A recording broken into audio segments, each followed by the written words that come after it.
All right. Today we're going to talk about the characteristics of all living things. Take a moment right now and in your head think, what are some characteristics that all living things have? Okay.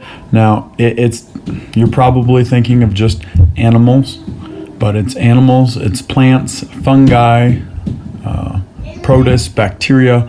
All of these things have characteristics that are comparable to each other. So think for a minute.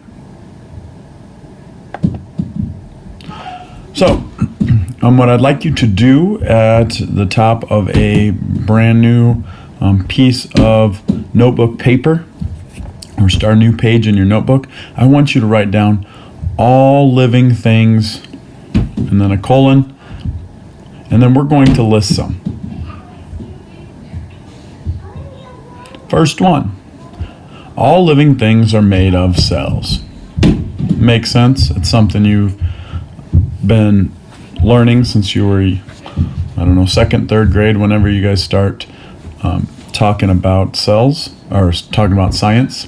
That will be actually our chapter 2. So it's kind of an easy one. Go ahead and write this, by the way.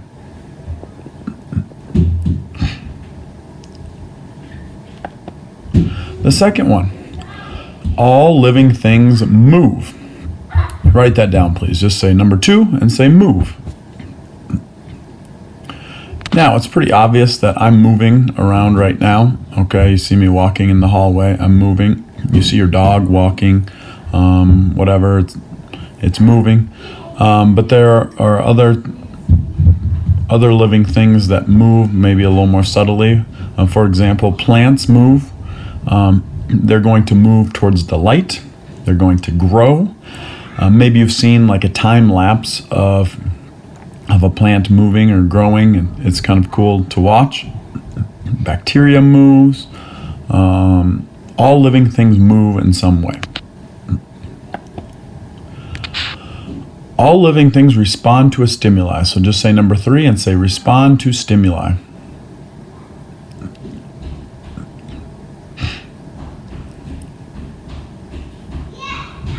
What a stimuli is it's an environmental happening that causes an animal or plant or a fungi or a protist or a bacteria to react. Okay? So if I tapped you on the head, if you're sitting there in class and I come over and I just start tapping you on the head, you're probably not going to just let it happen. Okay? You're going to respond to a stimuli. So you might slap my hand and say, stop it. Okay? You might punch me. Okay?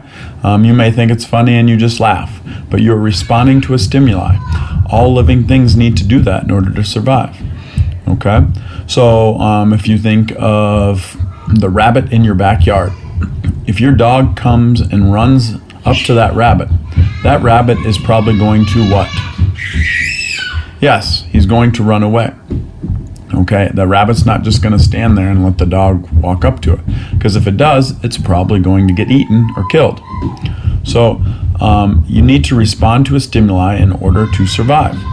Plants respond to a stimuli by growing towards light. If they don't, they won't get the light that they need and they will die. So the reason things respond to a stimuli is to protect themselves and stay alive. All living things, here's a little secret for you. All living things want to live long enough to reproduce. All living things are going to use energy. Now, the biggest source of energy, that 99% of all energy comes from, is the sun, either directly or indirectly. Okay, plants need sunlight to survive. They make their own food, doing the whole photosynthesis thing. Hopefully you've heard of that before. They're going to make their own food using the sun. We as omnivores, does anyone know what an omnivore is? Okay, we eat plants and animals. Okay, so we're going to eat a plant that used the sun to make energy. So we're stealing their sugar, we're stealing their energy that they made with the sun. Anytime we eat meat, We're stealing the meat or the energy that the animal, let's say it's a burger, okay? The cow ate plant material, and that plant material was made from the sun. So all of our energy comes either directly or indirectly from the sun. By the way, write this down if you have not.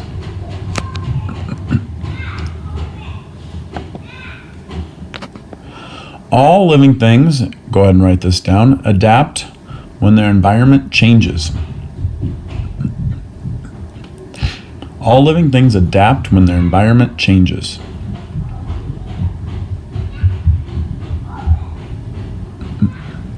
So, if something bad happens in your environment, you're probably going to move. That's what most animals do.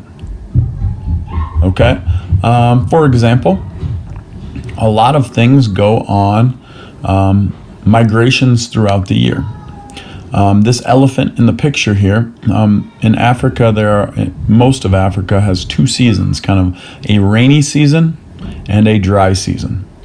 When the rainy season is happening, life is good. There's plenty of rain, plenty of plants, plenty of water, and that elephant has plenty to eat and drink.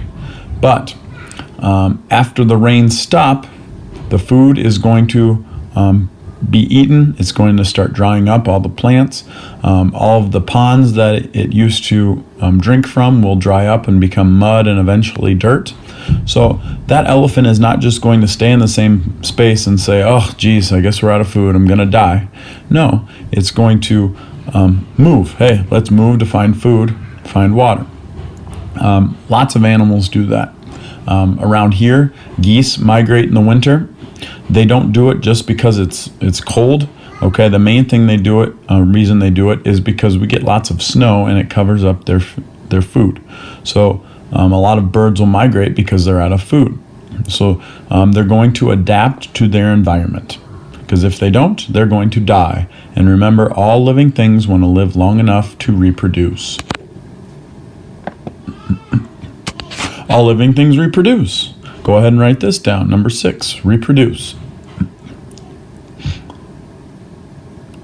Reproduction will happen either sexually or asexually. I'm not sure if you went over this in 6th grade, but asexual reproduction is with one parent. One parent will basically bud or fuse and split off, and that little split part will grow into another creature. Bacteria does this a lot. It copies its DNA and then it splits into 2 bacteria where it grows bigger, and now we have 2 full-size bacteria. Other things like most plants and animals will reproduce sexually, which means there are 2 parents. One contributes sperm, one contributes egg, and their offspring is a combination of the 2. So all living things reproduce. Of course, they have to reproduce, because if they don't, they will go extinct. All living things grow and develop. Basically, what this is saying, write this down, by the way. What this is saying is that when something is born or hatched or is a seed, it is not fully developed. It needs to go through changes to get bigger and mature. Okay? You look a lot different now than you did on the day of your birth. When you're born, you're probably, most of us are under 10 pounds. Okay, a pudgy little baby. We can't do anything for ourselves, can't walk, can't talk, can't feed ourselves. And then over time, we grow bigger and develop into adults that can reproduce themselves. So all living things grow and develop. If it's a plant, we're talking about a seed. That seed must germinate and grow and develop into an adult plant. So all living things grow and develop. All living things have a lifespan. What that means is all living things have a beginning and an end. All living things are born or sprouted or birthed in some way, and they will all die at some point. Some animals have really short lifespans. There's certain insects that live for like 24 hours. There are some creatures that have very long lifespans. I've heard of different trees and things that are, like 3,000 years old, something incredible like that. So all living things have a lifespan. Write this if you have not, by the way. So these 8 things are fair game for a test or a quiz. I could ask you to name the eight things that all living things have in common, and you should be able to list these. You do not need to write anything here, but organisms need energy to survive. Where do they get their energy? And we kind of talked about this already. The sun. 99% of it comes from the sun. You've heard of the whole food chain thing. Don't write anything.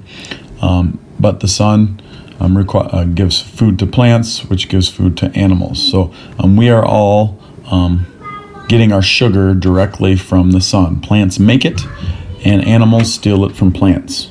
And other animals steal it from animals who stole it from plants that made it. Why don't you jot this down just as kind of a bullet here. Just say living things are about 70% water. Just put the first bullet. Living things are about 70% water. So if you weighed 100 pounds and I put you in one of those food dehydrator things and dried you out, you'd have 30 pounds of actual dried matter. 70% of it would be water. And on days like these last few days when it's been incredibly hot like this, your coaches will say drink plenty of water because it fills up all of your cells. All right, so a little quiz here now. Don't write anything, okay, but are these rocks alive? What would you say? Okay, if you're struggling with it, ask the questions. Do these rocks move? Do they have a lifespan? Do they reproduce? And once you think about it that way, you would probably say no. Those rocks are not going to move unless someone moves them. They're not going to reproduce. They don't have a lifespan. They're not going to grow and develop. None of those things. How about that? Is that water alive? Same thing, go through those questions, and you would say no, the water itself is not alive. Now there may be living things in the water, but the water itself is not alive. All right, that is it.